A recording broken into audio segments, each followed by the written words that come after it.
There are cars that were flawed, and then there are the ones that should never have left the factory at all. Some were rushed, some were badly engineered, and some ignored the most basic safety principles. The result? Deadly design mistakes, terrifying accidents, recalls, scandals, and in some cases outright bans.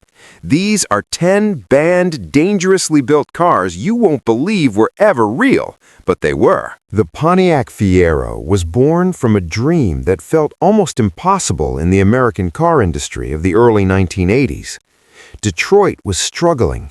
Fuel economy mattered more than thunderous V8s, and the public wanted something modern, efficient, and exciting without costing the price of a Corvette. Pontiac believed it had the answer. A small, mid-engine sports car, affordable to ordinary people, something that looked and felt exotic but could be parked in a normal driveway. For a moment, it seemed like the future had arrived. When Fiero first appeared in showrooms, it felt like science fiction on wheels.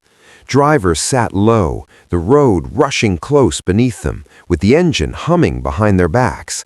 For many buyers, it was the first time they had ever experienced a mid-engine layout outside of posters of Lamborghinis and Ferraris. People who test drove it came back smiling. It looked sharp, it felt different, and Pontiac dealerships suddenly had crowds again. The company proudly called it innovation. But behind the excitement, there was another story developing. Quiet at first, then louder, then impossible to ignore. The Fiero had been built under brutal cost pressure. Engineers had originally imagined a true sports car platform, but upper management saw it as an economy car disguised as a sports car. So components were borrowed from other GM models. Cooling systems were smaller than they should have been.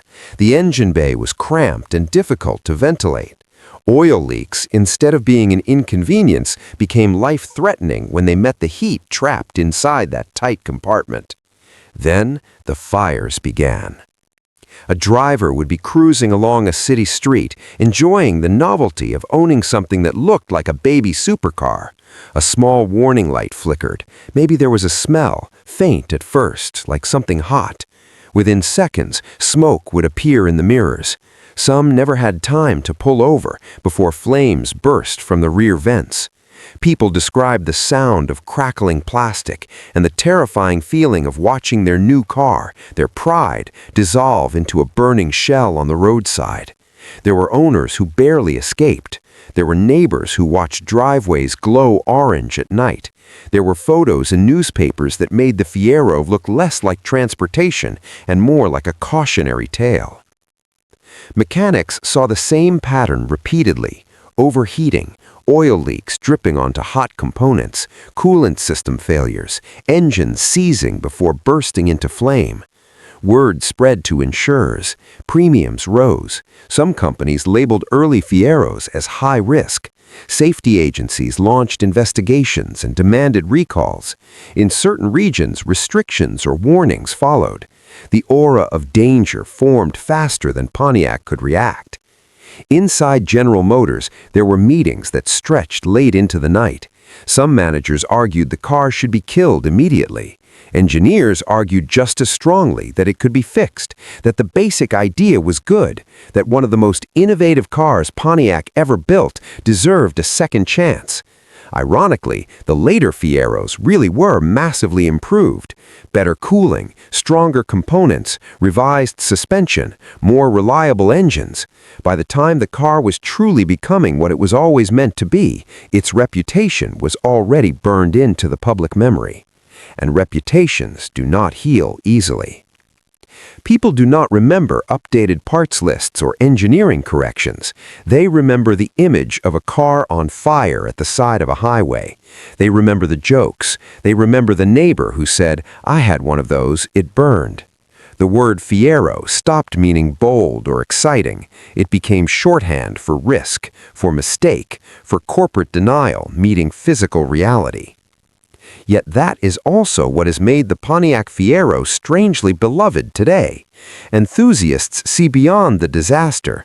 They see a rare American attempt at something genuinely different. They carefully repair the weaknesses, upgrade the cooling systems, fix the oiling problems, and turn the car into the machine it always deserved to be.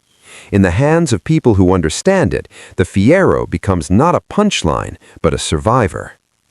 The lesson it left behind changed the industry. It showed what happens when innovation is rushed, when cost-cutting beats engineering judgment, when marketing sells a dream faster than the factory can safely build it. It reminded automakers that a small mechanical flaw is not small when it lives inches from heat and fuel, and that one fiery photograph can undo millions of dollars of hope. So when people talk about the Fiero now, they speak with mixed emotions. Some remember the thrill of owning something that looked exotic. Others remember the smoke, the fear, the helplessness of watching it burn. It was a car that tried to be the future and paid the price for being ahead of its safe limits. A beautiful idea, a dangerous execution, and a story no one in the car world ever truly forgot. The strange thing about the DeLorean is that it was never truly meant to be an ordinary car. John DeLorean dreamed of creating something morally different from Detroit's typical products. He talked about safety, longevity, fairness to workers, and building a car that would last decades instead of being replaced every few years. On paper, that sounded noble. A rust-resistant body, a structure that could theoretically be repaired and updated instead of scrapped, a car that stood apart from planned obsolescence. But dreams are easy, execution is brutal. From the very beginning, engineers were fighting compromises. Money was tight, deadlines were aggressive, suppliers changed, designs were rushed. The original suspension geometry was based on early prototypes, then altered at the last minute to meet different regulations, which completely changed how the car behaved on the road. Instead of feeling planted and secure, it could feel vague and unsettled, especially at higher speeds. Engineers later admitted that under better conditions, with more development time, the chassis could have been brilliant. Instead, it was simply unfinished. The interior looked futuristic at first glance, but once you sat in it, the problems piled up. Seats wore down faster than they should. Dashboard plastics cracked in sunlight. Switchgear felt fragile, as if it might crumble with time. Electrical gremlins were legendary. Windows stuck, gauges flickered, relays clicked for mysterious reasons. Owners carried toolkits not because they wanted to modify the car, but because they were never quite sure it would behave. And when things went wrong, repairing them was another ordeal. Stainless steel may not rust, but it dents and creases easily. Fixing damage wasn't as simple as sanding and repainting. It required special tools, special skill, and often expensive replacements. So the promise of forever steel came with a hidden cost that most buyers never expected. Safety remained one of the biggest shadows hanging over the car.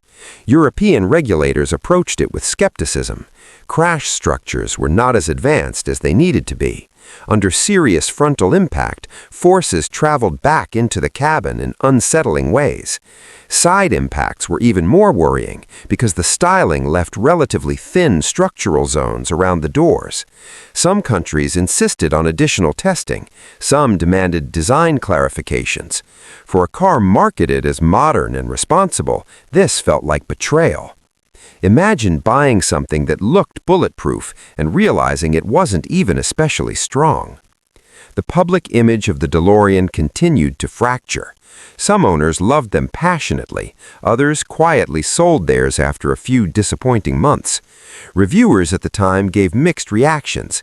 Nearly all of them wrote the same line in different ways. It looked like a supercar, but drove like something far more ordinary, sometimes worse than ordinary. The gap between appearance and reality was so large that it created frustration instead of joy. Then there was the company itself, a collapsing empire built on hype. Factories in Northern Ireland had workers who were still learning automotive assembly. Quality control wavered. Politics swirled around the project. Government funding created pressure. Sales figures did not match expectations. And then came the scandal. John DeLorean's arrest on drug trafficking charges. Headlines exploding. Credibility evaporating overnight. Whether people believed he was trapped, desperate, or guilty, the result was the same. Trust vanished. Production ended. Cars sat unfinished. Parts were scattered across warehouses like bones of a fallen animal. The great future car had barely lived before it died. And yet, never has a failed car been remembered with such affection, because Hollywood preserved it forever. It became something that transcended engineering. It stood for adventure, nostalgia, imagination, second chances. Kids grew up not knowing its flaws, only loving the fantasy. They didn't know about poor brakes, soft chassis, uncertain crash protection, or inconsistent quality. They simply saw doors opening upward and a silver body disappearing into time. But beneath that myth, there remains the sobering truth. The DeLorean was a car built with idealistic promises, delivered with compromises, and judged against expectations it could never reach. It wanted to be safer, but wasn't. It wanted to be strong, but wasn't. It wanted to be fast, but wasn't. It became famous not because it excelled, but because it looked extraordinary in a world where most cars were ordinary. And for drivers who actually sat behind its wheel, one feeling stayed with them long after they parked it for the night. Admiration mixed with unease. Pride mixed with quiet doubt. The sensation that the car loved attention more than it loved protecting the person inside it. Beautiful, iconic, legendary on screen, but in the real world, always just a little bit dangerous, a little bit unfinished, and never fully the car its creator promised it would be. The Reliant Regal and its far more famous sibling, the Reliant Robin, occupy a peculiar and infamous corner of automotive history, a place where innovation, economics, and sheer miscalculation collided to create something at once charming, absurd, and dangerously unstable. At first glance, the concept seemed inspired. Build a car that could legally qualify as a motorcycle in certain countries, allowing buyers to avoid taxes and licenses while still providing an enclosed, comfortable vehicle for daily transport. Its lightweight fiberglass body gleamed in sunlight, giving it an almost futuristic, playful appearance. Gullibly cheerful, the car seemed like the perfect solution for frugal urban commuters, small families, or anyone seeking a tiny, economical way to get around. On paper, the Robin promised efficiency, affordability, and a bit of British whimsy, all rolled into one compact package. But the dream quickly clashed with the unforgiving laws of physics. The single front wheel, paired with a narrow track and a high center of gravity relative to the vehicle's tiny footprint, created a situation that was, simply put, inherently unstable. Cornering, even gently, could lift the front wheel slightly off the ground, and a sudden swerve or evasive maneuver could send the entire vehicle tipping sideways before the driver had any chance to correct it. Roundabouts, simple lane changes, or quick turns became exercises in careful calculation. The car's light weight and flexible chassis meant that every shift of cargo, passenger, or even a gust of wind could affect stability. For drivers accustomed to ordinary four-wheeled cars, the Robin was like stepping onto a tightrope without a safety net, exhilarating to some, terrifying to many. Incidents quickly piled up, giving the car an infamous reputation. Photographs of Robins perched on two wheels, drivers desperately clawing at the steering wheel, and overturned vehicles in mundane traffic situations circulated widely. Jokes about the car's propensity to tip over spread through newspapers, television programs, and later the internet, cementing its reputation in popular culture. Yet behind the humor lay a more sobering reality. Injuries did occur. Some were minor scrapes, but there were reports of more serious accidents that made regulators and insurance companies pay attention. Premiums rose for three-wheeled vehicles, and in some markets, insurers refused coverage altogether unless extensive modifications were made. Governments responded in different ways, but the overarching theme was clear. The Reliant Robin was not a conventional car, and, in many cases, was too dangerous to be treated as one. Several countries outright refused registration of the vehicle, while others allowed it only with severe restrictions on speed, road types, or payload. Imports were banned in some markets entirely.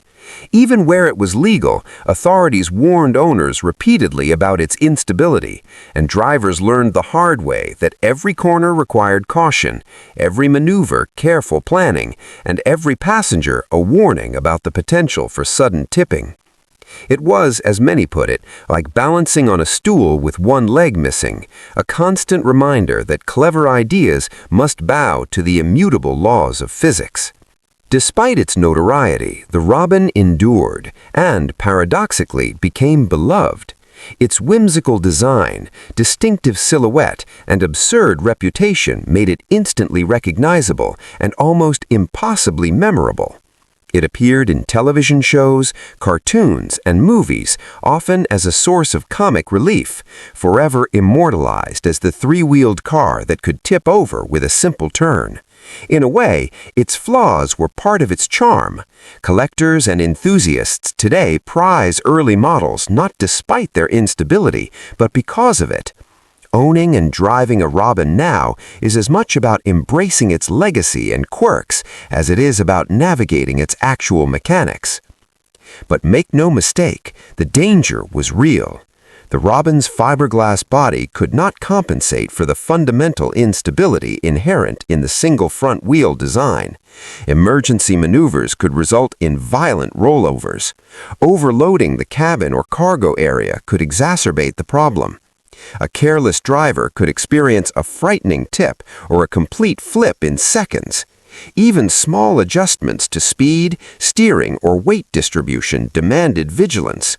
Those who respected the vehicle learned to handle it cautiously. Those who underestimated it quickly paid the price. The very design that allowed the Robin to be cheap, light, and tax-friendly was the same design that made it unpredictable and, in many cases, unsafe. The story of the Reliant Robin is therefore more than a collection of anecdotes about amusing rollovers. It is a lesson in engineering, regulation, and human perception. It shows what happens when cost-saving measures, legal loopholes, and clever ideas collide with real-world physics. It demonstrates that a car can be legal, functional, and even beloved while still being profoundly risky. It warns that charm and quirk do not replace structural integrity and stability, and that a tiny vehicle with a high center of gravity and a single front wheel is a precarious machine under virtually all real-world conditions. Today, the Robin is remembered as both a cautionary tale and a cultural icon. Enthusiasts carefully maintain surviving models, respect their limitations, and even celebrate the car's idiosyncrasies. Its place in automotive history is secure, not as a technological marvel, but as an unforgettable symbol of ambition, whimsy, and risk.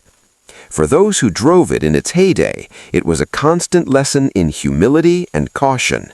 For those who admire it now, it is a piece of living history that teeters permanently between comedy and catastrophe. The Reliant Robin reminds us that sometimes the most memorable cars are not the fastest, the most powerful, or the most luxurious. They're the ones that make you laugh, tremble, and hold on for dear life at the same time.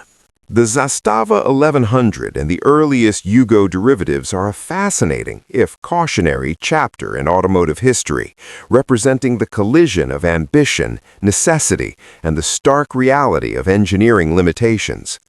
When these models first appeared in limited export markets, the promise seemed tantalizing. A small, economical car, inexpensive to produce and maintain, capable of putting motorized transport within reach of buyers who had never dreamed of owning a vehicle before. It was a symbol of practicality and, in some ways, hope, proof that affordable personal mobility could exist outside the dominant Western brands. The designs were simple, borrowing heavily from Fiat's earlier platforms, and mechanically straightforward, with components that were easy to understand, repair, and maintain for someone with basic knowledge or limited access to advanced service facilities. On paper, the car seemed like an ideal compromise for a global market looking for cheap, reliable transportation. But the first impressions of simplicity masked a range of fundamental flaws that would define these early exports. Structural integrity was minimal. Rust claimed the bodies early, often within a few short winters in harsher climates, especially in countries where salted roads accelerated corrosion. This wasn't just an aesthetic problem. The corrosion undermined critical load-bearing parts of the frame, affecting door alignment, chassis rigidity, and even suspension performance. In ordinary driving conditions, the car flexed unnervingly. In minor collisions, the thin metal crumpled uncontrollably, leaving occupants exposed to forces modern vehicles are designed to mitigate. Early brake systems were weak, prone to fade under extended use, and poorly engineered for emergency situations. On wet or downhill roads, stopping distances grew unexpectedly long, creating hazards that few drivers anticipated. Crash tests conducted by safety authorities in Western Europe and North America revealed a grim reality. Doors could bend inward during impacts, steering columns failed to collapse safely, and seatbelts, which were intended to secure occupants, sometimes tore free entirely. Even a moderate-speed collision exposed occupants to the risk of serious injury. Some regulators refused certification entirely, denying these cars access to the road in their jurisdictions. Others imposed such severe restrictions on their operation, limiting speed, road type, or passenger use, that dealerships quietly withdrew them from sale rather than risk liability or public backlash. The cars were functionally banned in many markets before they even had a chance to establish a presence. Owners who did manage to purchase these early Zastavas frequently recounted the unsettling, almost surreal nature of driving them. It did not feel like controlling a conventional automobile. The steering could feel vague, the brakes uncertain, and the body swayed unnaturally, even in gentle cornering. Any uneven load, extra passengers, or cargo could magnify instability. Passengers often felt exposed and uneasy, knowing that the vehicle's thin metal shell offered minimal protection in an accident. A small collision could turn a minor incident into a serious event, reinforcing the perception that these cars were fragile beyond what most drivers were prepared to handle. The recurring sentiment among early owners was hauntingly poetic. It was less a car than thin metal wrapped around hope, a vessel carrying the promise of mobility while reminding occupants of its inherent fragility at every turn. What made the Zastava 1100 particularly notable in historical context was how it exposed the gap between production ambition and regulatory reality. Zastava aimed to compete on price and accessibility, targeting export markets with models designed to undercut European and Japanese competitors. Yet, in pursuing affordability, they sacrificed basic safety. The cars worked, in the narrowest sense. They moved, started, and could transport people and cargo. But when judged by real-world standards of crashworthiness, braking performance, and structural integrity, they were dangerously inadequate. Export restrictions, refusals of certification, and quiet withdrawals from dealerships reflected the harsh truth. Economic ambition cannot overcome fundamental engineering limitations, especially when human safety is involved. The legacy of the Zastava 1100 and early Yugo models is complex. In some circles, they are remembered with nostalgic fondness, a testament to a time when ownership of any car was a remarkable achievement, particularly for people in post-socialist Europe. Enthusiasts admire their simplicity and mechanical transparency, the ease of basic repairs, and the charm of driving something truly tiny and utilitarian. But the cautionary tale remains just as vivid. These cars illustrate what happens when cost-cutting and rapid production meet insufficient engineering oversight and lack safety planning. They remind us that mobility alone is not enough. A vehicle must protect those inside, or the very freedom it provides becomes a threat. Ultimately, the Zastava 1100 and early Yugo derivatives serve as a living lesson in automotive history. They were ambitious, inexpensive, and capable of basic transport, yet profoundly fragile and dangerously underbuilt. Governments responded with bans, import restrictions, and regulatory interventions, not to punish buyers, but to prevent predictable injuries and fatalities. Dealers quietly dropped models, aware that public perception and legal liability could not be ignored. Owners and historians alike describe the experience of driving these cars as a mixture of practicality, fear, and absurdity, the sensation of thin metal wrapped around hope, moving through a world that demanded far more than the car could provide. The Zastava 1100 is remembered not just as a car, but as a story of human ambition, engineering compromise, and the unforgiving standards of reality, an enduring symbol of how a vehicle can inspire dreams while simultaneously exposing the vulnerability of those who trust it on the road. The Fiat 128 holds an undeniable place in automotive history as one of the most mechanically innovative small cars of its time. Introduced in the late 1960s, it featured a front-wheel drive layout with a transverse-mounted engine, a design that would go on to influence countless future compact cars. Its lightweight chassis, clever engineering, and surprisingly nimble handling made it a marvel of efficiency and practicality. On paper, the Fiat 128 seemed like the ideal solution for urban commuters and budget-conscious families alike. It offered a combination of innovation, reliability, and compact design that few other vehicles in its class could match. Enthusiasts admired it for its spirited handling, simplicity of maintenance, and the way it brought forward-thinking engineering to the mass market. However, as is often the case with early automotive engineering, brilliance in one area did not always guarantee overall durability. The Fiat 128 suffered from a deeply problematic weakness, its extreme susceptibility to rust. While mechanical components were generally sound, the body and structural elements were alarmingly vulnerable to corrosion, especially in wet climates or areas where road salt was commonly used during winter. Rust did not merely mar the car's appearance, it attacked the very structure that kept drivers and passengers safe.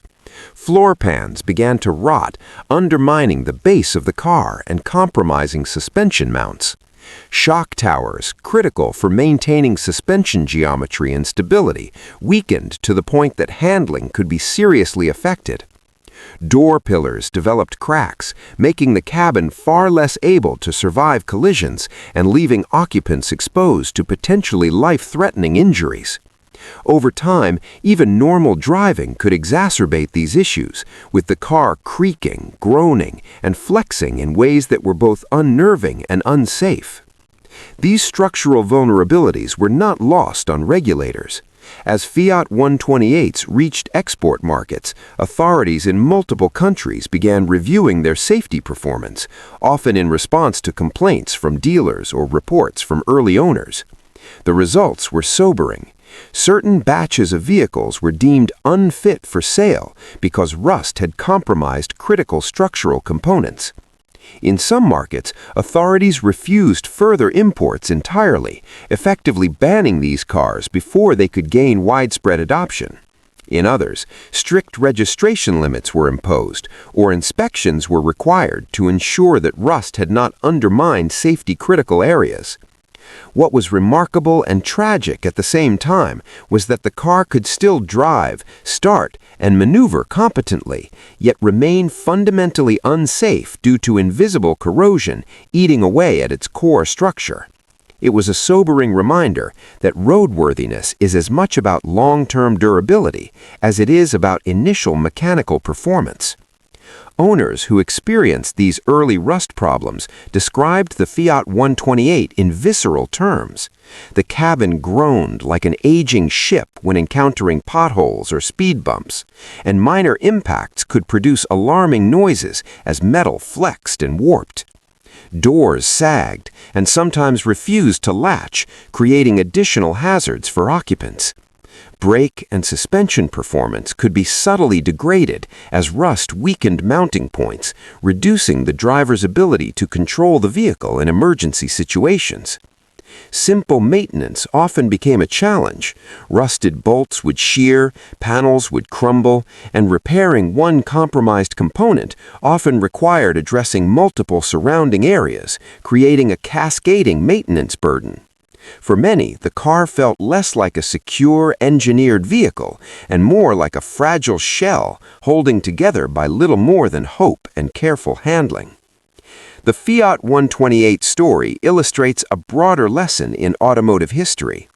Engineering brilliance in one domain cannot offset fundamental deficiencies in another. The car's clever mechanical layout and nimble performance could not prevent the corrosive degradation of its structure from creating real safety risks. Regulators acted accordingly, imposing bans, restricting imports, and requiring inspections to prevent compromised vehicles from endangering drivers and passengers. The Fiat 128, despite its celebrated innovations and contributions to the evolution of front-wheel drive compacts, became a cautionary tale about the importance of structural durability and long-term reliability. Its legacy is thus twofold. It is remembered as a milestone in small car engineering and simultaneously as a stark example of how hidden vulnerabilities can turn a pioneering vehicle into a potentially dangerous one. Even decades later, the echo of those early structural problems remains in the collective memory of automotive enthusiasts and historians. While the Fiat 128 is rightfully celebrated for its engineering advances, the stories of creaking bodies, rusted floor pans, cracked pillars, and regulatory bans serve as a haunting counterpoint. They remind us that a car is more than just its engine, suspension, or clever design. It is a system that must endure over time and resist the elements to truly keep its occupants safe. The Fiat 128, with all its ingenuity and charm, teaches a lesson that resonates as strongly today as it did then. Innovation must be paired with durability, and brilliance cannot excuse neglect of fundamental safety.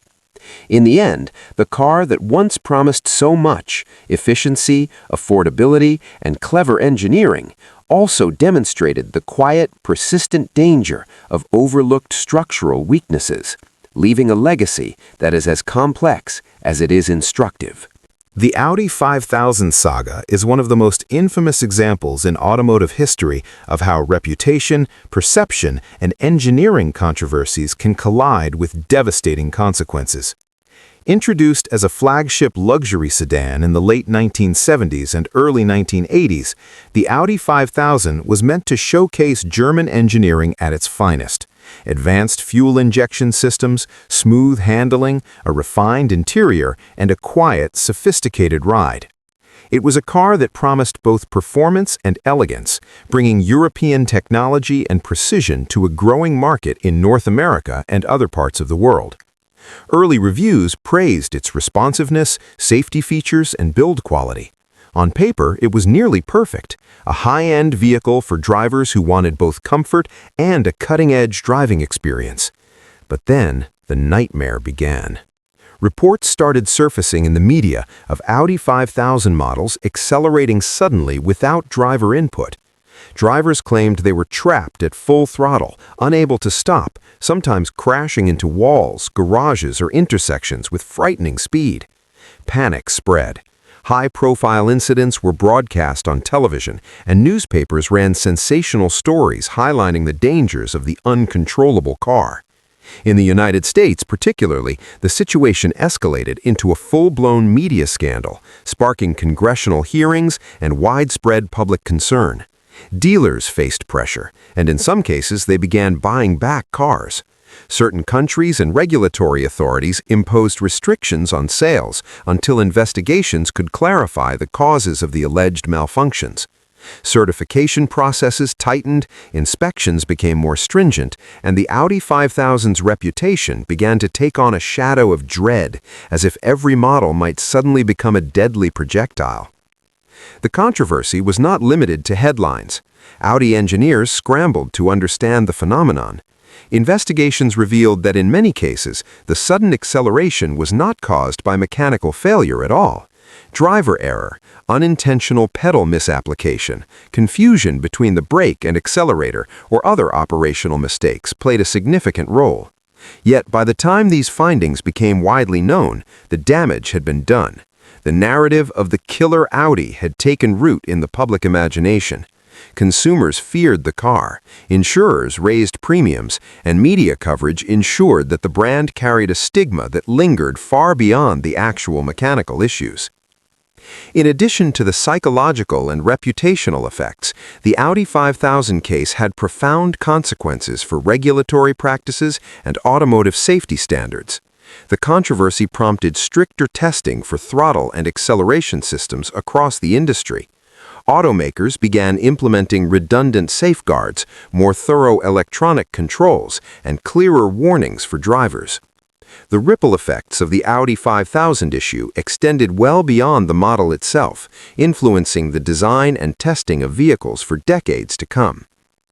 Owners of the Audi 5000, even those who never experienced any problem, often recounted feeling uneasy behind the wheel.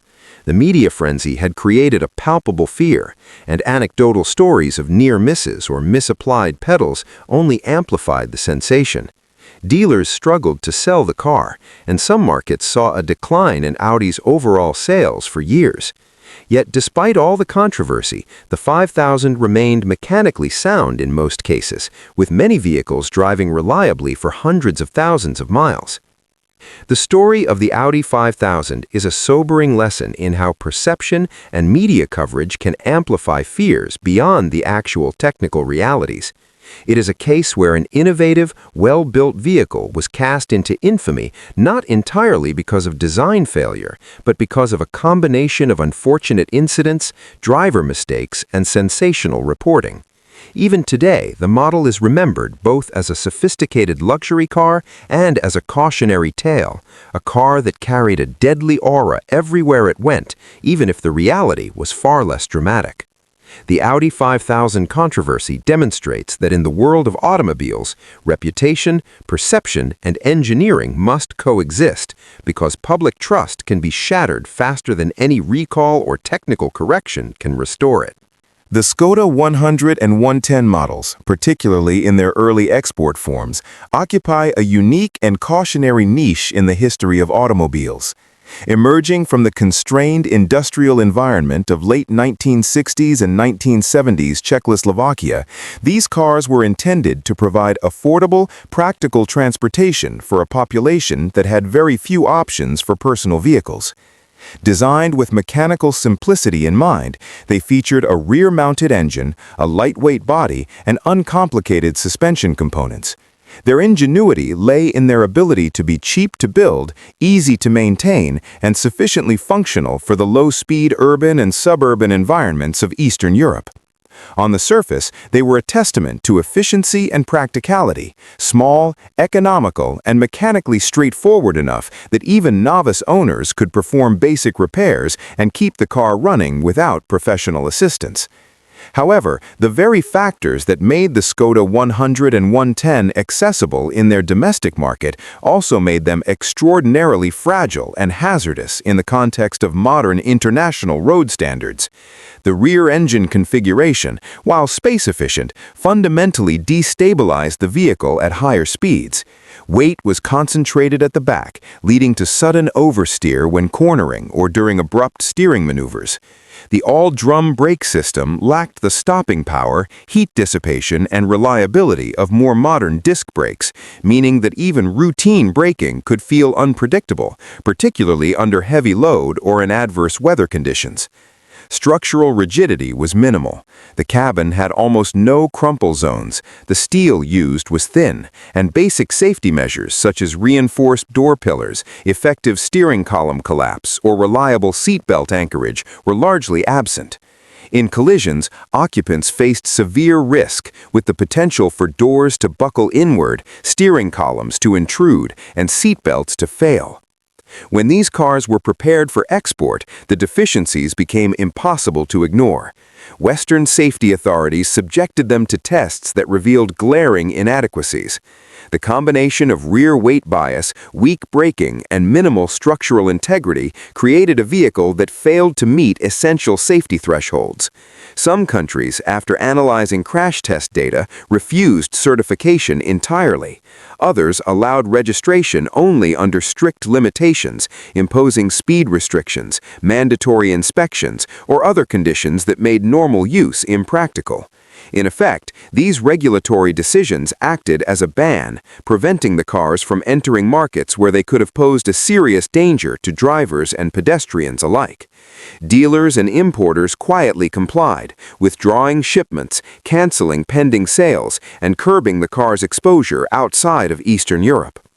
Owners who experienced the Skoda 100 and 110 firsthand often reported a constant sense of unease behind the wheel. Even under normal driving conditions, the car felt twitchy and unpredictable. Wet roads, sharp corners, or minor evasive maneuvers could provoke sudden sliding or fishtailing, forcing drivers to remain hypervigilant at all times. The lightweight construction, combined with the rear engine layout, meant that the car's behavior was not merely quirky, it could be dangerous. Many owners described the feeling as though the vehicle had a mind of its own, ready to tip or spin without warning, turning even routine trips into an exercise in careful control. These experiences were reinforced by the car's audible responses, creaking metal, flexing panels, and subtle groans from the chassis under stress, all reminded occupants that the body itself offered little protection. The export bans and restrictions imposed by multiple countries were in hindsight both necessary and prescient. While the Skoda 100 and 110 functioned adequately in the slower, less demanding roads of Czechoslovakia, they were entirely unsuited for high-speed highways, more rigorous crash standards, or markets where safety regulations demanded structural reliability and braking performance. These regulatory interventions effectively prevented countless accidents and injuries, highlighting the vital role of independent testing and stringent certification in maintaining road safety. From a historical perspective, the Skoda 100 and 110 illustrate a critical tension in automotive development, the balance between affordability, accessibility, and safety. While these cars succeeded in providing basic mobility to a population that desperately needed it, they also exemplified the dangers of pushing vehicles beyond the environmental, regulatory, and road conditions they were designed to handle. They remain remembered not just as inexpensive and mechanically simple cars, but as vehicles whose very design instilled caution, requiring constant attentiveness from their drivers. The recurring narrative among owners that the car wanted to slide sideways into trouble captures the visceral reality of driving these early models and underscores the broader lesson: no amount of mechanical ingenuity can compensate for inadequate stability, braking, and structural integrity when cars face real-world conditions and regulatory scrutiny. In the end, the Skoda 100 and 110 are emblematic of a transitional period in automotive history, one in which Eastern European manufacturers were attempting to meet both domestic needs and export ambitions, while still lagging behind Western safety standards. These models survive today in collector circles, not as examples of excellence, but as reminders of a time when a car could be cheap, practical, and mechanically simple, yet profoundly unstable and potentially hazardous to its occupants. They stand as a testament to the fact that engineering solutions must always be balanced with the harsh realities of safety and performance in the real world. The Ford Country Squire occupies a special, if uneasy, place in American automotive history. It was the quintessential family wagon, a symbol of suburban aspiration and the sprawling lifestyle of mid-20th century America. With its massive wood-grain side panels, three-row seating, and cavernous interior, it could carry parents, children, groceries, sports equipment, and even pets all at once.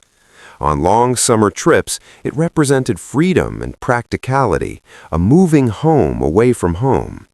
The Country Squire promised comfort and space, and in many ways it delivered exactly that. Families could pile in and travel in relative ease with a sense of security that came more from sheer size than from actual safety engineering. Yet beneath the veneer of charm and utility lay a sobering reality. The Country Squire was enormous, often weighing over 4 tons, and despite its size, crash protection was minimal by modern standards. The vehicle's sheer mass could make it feel imposing on the road, but that mass offered little help in collisions with more modern or sturdily built vehicles. Early and even mid-production versions were equipped with lap belts only, and many seats, particularly in the second and third rows, lacked any form of shoulder restraint. In frontal or side impacts, these restraints were woefully inadequate, leaving occupants vulnerable to severe injury. The combination of high weight, limited crumple zones, and basic restraint systems made the wagon a dangerous proposition once traffic speeds and accident expectations increased. When safety regulations began to tighten in the 1970s and 80s, the Ford Country Squire suddenly found itself at odds with the new standards. Countries that had previously welcomed large American wagons now imposed stricter requirements for occupant protection, crash performance, and restraint systems. Certain export markets outright refused certification for versions with lap belts only, effectively banning them from import. In other regions, authorities required modifications or retrofits before allowing registration, often demanding the addition of shoulder belts or structural reinforcements to comply with evolving safety laws. Vehicles that could not meet these updated standards were denied road approval, leaving owners in some countries with cars that could no longer be legally driven on public highways. For drivers and families who experienced the Country Squire firsthand, the juxtaposition of comfort and danger was unmistakable.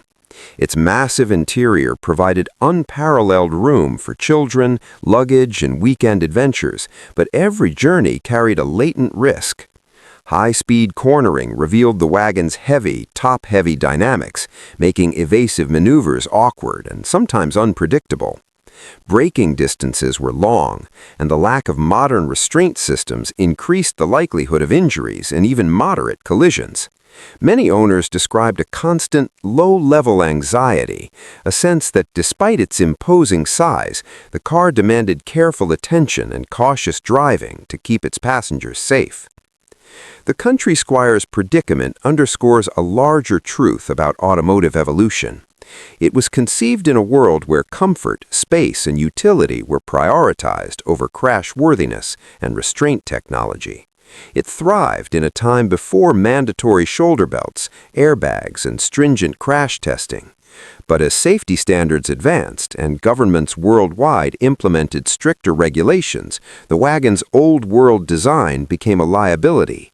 The combination of outdated restraints, minimal structural reinforcement, and enormous mass meant that it simply could not comply with the new rules without substantial redesign. In effect, the world that had nurtured the Country Squire, a world in which families prioritized space and practicality over detailed crash metrics, had disappeared, replaced by a regulatory environment that demanded measurable safety and occupant protection. Today, the Ford Country Squire is remembered nostalgically as a symbol of American suburban life, with its wood-grain siding, expansive seats, and room for seemingly endless cargo. Yet its history also carries a cautionary note. Behind the charm of size and utility lay vulnerabilities that modern safety laws could no longer overlook. It represents a time when cars were built for a simpler, less regulated world, and it serves as a vivid reminder of how quickly standards evolve, rendering even beloved icons incompatible with new safety expectations. The giant family wagon that once carried the American dream now exists largely as a relic, a vehicle that was spectacularly practical in its heyday, but also inherently fragile, and ultimately outpaced by the inexorable march of safety legislation. The Peugeot 104, introduced in the early 1970s, was one of the smallest and most economical vehicles produced by the French automaker. Conceived as a solution for urban mobility, it was designed to be lightweight, compact, and affordable, catering to city drivers who needed a vehicle capable of navigating narrow streets, tight parking spots, and heavy traffic with ease. Its small engine, efficient fuel consumption, and minimalist mechanical layout made it extremely appealing to cost-conscious buyers and first-time car owners, particularly in Europe. The car represented an era when ingenuity and practicality were prized above luxury or high-speed performance. At first glance, the 104 seemed ideal, compact yet surprisingly spacious for its size, economical yet adequately powered for city driving, and simple enough for basic maintenance without the need for complex tools or professional help. Its nimble handling and light body gave it an almost toy-like charm, allowing it to weave through traffic with ease and park where larger cars could not. For owners, the 104 offered a sense of freedom at an affordable price, a vehicle that promised independence and convenience in a time when personal mobility was rapidly expanding across urban centers. However, beneath the clever design and economic advantages lay a series of structural and safety vulnerabilities that would come to define the 104 in international export markets. Crash testing, conducted in multiple countries, revealed that the vehicle's cabin was extraordinarily fragile. In frontal impacts, the steering column could shift violently toward the driver, creating a significant risk of chest, head, and facial injuries.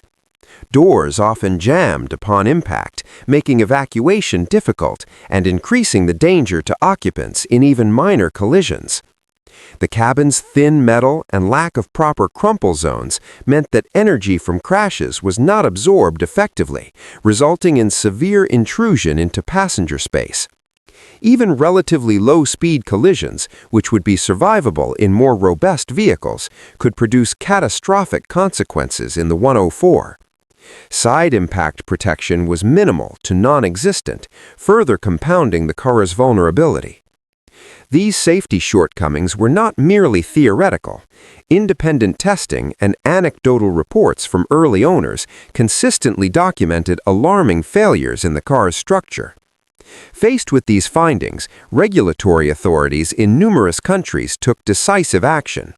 Certification was withheld unless Peugeot implemented substantial structural improvements, which included reinforcing the cabin, redesigning the steering column, and improving door latches and hinges. In many cases, these modifications were either delayed or deemed insufficient, resulting in the outright refusal of the 104 in certain export markets. Some countries effectively banned the vehicle from sale, preventing it from reaching roads where its fragility could endanger drivers and passengers. Dealers quietly canceled pending shipments, and export ambitions were curtailed. These regulatory interventions were driven not by malice, but by necessity. The Peugeot 104, in its early form, simply could not meet the safety standards demanded by countries with stricter crash and occupant protection laws. For those who did operate the 104, the driving experience was a blend of delight and persistent anxiety. The car's light weight and small size made it incredibly nimble in city traffic, and its economic fuel consumption allowed owners to travel without worrying about expenses. Yet behind the wheel, drivers quickly became aware of the vehicle's limitations. High-speed corners, abrupt braking, or evasive maneuvers could provoke a sense of instability. On wet or uneven surfaces, the rear heavy weight distribution sometimes caused unexpected slides or fishtailing. Drivers reported a constant need for vigilance, knowing that even a minor miscalculation or an unforeseen obstacle could result in structural failure or injury. Despite its simplicity and charm, the 104 demanded respect and caution, a stark contrast to more robust vehicles that offered peace of mind simply through their engineering. The Peugeot 104's story is emblematic of a time when the race for compact, economical transportation often outpaced considerations for occupant protection and crash safety. While the car's ingenuity and practicality were undeniable, these qualities were offset by the serious risk it posed to drivers and passengers in the event of a collision. Its export bans and certification refusals highlight the role of regulatory oversight in safeguarding public safety, particularly when vehicles designed for domestic markets encounter the more demanding conditions of international roads. The car's fragility serves as a reminder that mobility and innovation alone do not guarantee safety. Structural integrity and crashworthiness are equally essential. In retrospect, the Peugeot 104 occupies a complex place in automotive history. It is remembered fondly by enthusiasts for its economy, maneuverability, and clever design, yet it also serves as a cautionary tale about the consequences of prioritizing minimalism over safety. Owners' reflections that the car felt more like thin metal wrapped around hope capture the lived experience of driving a vehicle that was innovative, appealing, and yet profoundly vulnerable. Today, the Peugeot 104 stands as both a milestone in small car engineering and a stark example of how regulatory oversight, crash testing, and safety awareness are essential in preventing otherwise clever vehicles from becoming latent hazards on the road. Its legacy is therefore dual, celebrated for ingenuity, yet remembered with respect for the risks that early owners faced and for the measures taken by authorities to prevent harm in the markets where the car could not be trusted. The Tatra 603 stands out as one of the more unusual and paradoxical cars in automotive history. At first glance, it is a vision of elegance and engineering ambition, a sleek, aerodynamic Czech luxury sedan with a distinctive rear-mounted air-cooled V8 engine. Designed to impress, it carried all the trappings of a high-end vehicle: generous cabin space, chrome accents, and a futuristic look that stood apart from most contemporaries of the 1950s and 1960s. For domestic officials and government elites, it was the ultimate statement of prestige, sophistication, and national engineering pride. The car's design promised refinement, comfort, and a level of technological sophistication unusual for vehicles produced in the Eastern Bloc during that era. Yet beneath its beautiful exterior lay a host of handling quirks that would make many ordinary drivers nervous and in some cases outright unsafe. The rear-mounted air-cooled V8, combined with the Tatra's unique suspension geometry, resulted in weight distribution that made the car prone to unpredictable oversteer, particularly at higher speeds or during sudden maneuvers. Its soft tires, designed more for comfort than grip, further exaggerated the handling challenges. Drivers unfamiliar with the car's dynamics often found themselves fighting the steering or reacting to abrupt tail swings, turning what should have been a smooth, luxurious ride into a nerve-wracking test of control. In extreme cases, abrupt lane changes or evasive maneuvers could result in the rear end stepping out, creating a genuine risk of accidents. These safety concerns were not merely theoretical. When Tatra attempted to export the 603 to Western Europe and other international markets, regulators took note. Crash testing and road evaluations exposed the car's handling unpredictability, and many authorities refused to approve it for civilian sale.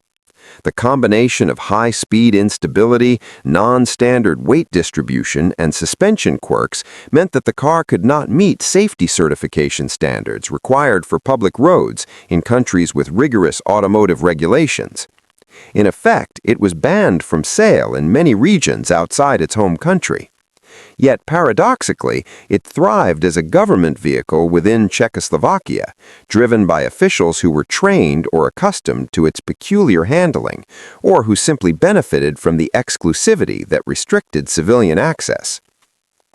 Ironically, the Tatra 603's fame grew in part because it was legally inaccessible to ordinary buyers in many markets.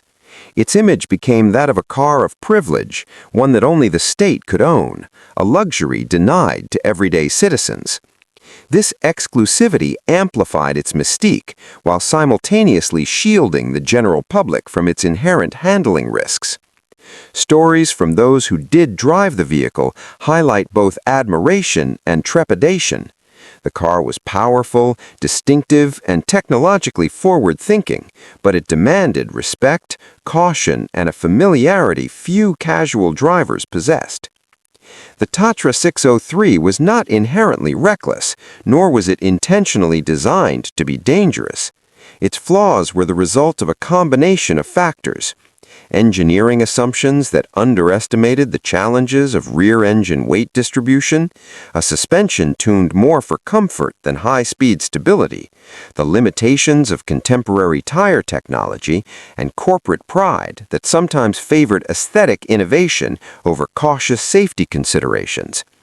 Engineers believed that good enough handling was acceptable, especially for a car intended primarily for government and elite use. This miscalculation became starkly evident in international contexts, where untrained drivers could not compensate for the 603's quirks, and where regulatory authorities demanded measurable safety performance that the car could not provide. In retrospect, the Tatra 603 is a fascinating study in contrasts, a vehicle that combined beauty, innovation, and exclusivity with a hidden layer of risk for the unprepared. Its bans in Western markets were not a condemnation of its elegance or engineering ingenuity, but a recognition of the realities of high-speed driving and road safety standards. The 603 remains a symbol of mid-20th century Czech automotive ambition, a car that looked and felt extraordinary, yet taught a lesson about the gap between engineering confidence and practical, universal safety. It illustrates how even vehicles of prestige and advanced design can be constrained by handling dynamics and regulatory requirements, and why sometimes the most desirable cars are simultaneously the most restricted, reserved for a world that understood their quirks and could manage their risks.